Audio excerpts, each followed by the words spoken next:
Now, coming to the questionnaire session or summary session of CPU scheduling or process scheduling. The first question is difference between primitive and non-primitive. We know that in case of non-primitive scheduling, once the CPU has been allocated to a process, the process keeps the CPU busy until it releases, either by terminating or by switching to the waiting state. But in case of primitive, here scheduler preempt a process from CPU to give it to another process. Next question is scheduling criteria. There were 5 criteria.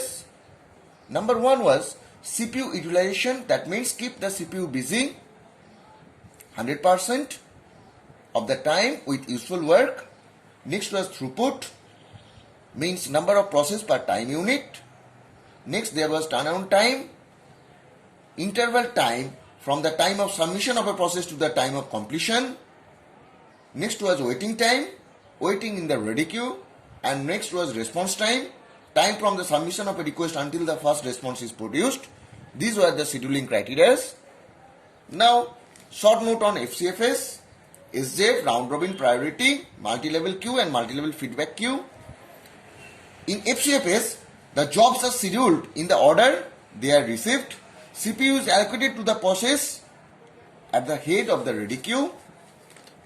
In case of SJF, the job with the shortest expected processing time is selected first.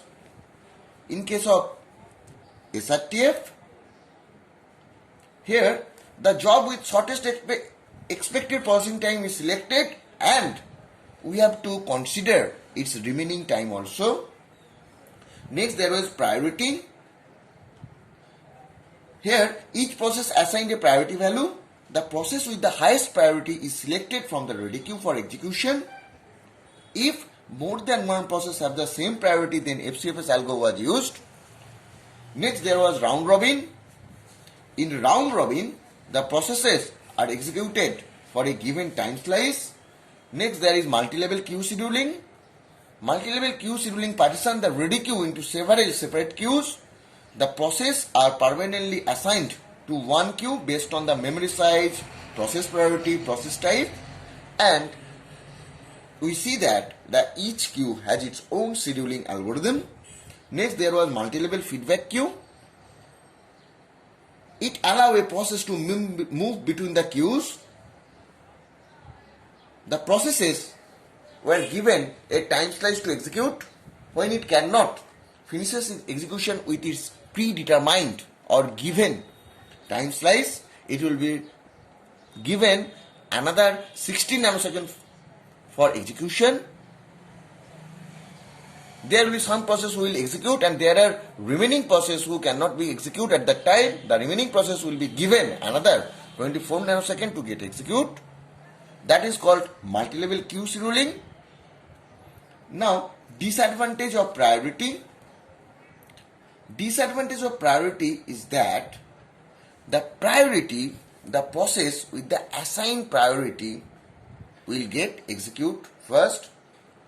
Suppose if a low priority process comes in the system, it will never get executed or it will be in indefinite blocking if always the higher order priority process is selected from the queue. That is the disadvantage of priority. The solution is aging.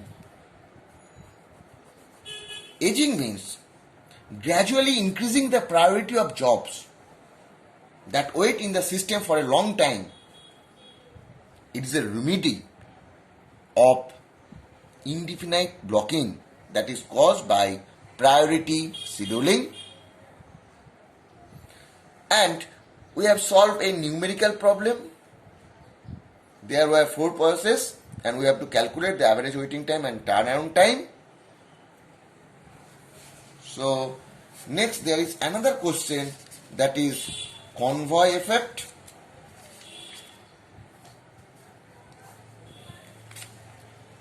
Convoy effect means it happens in FCFS scheduling algorithm.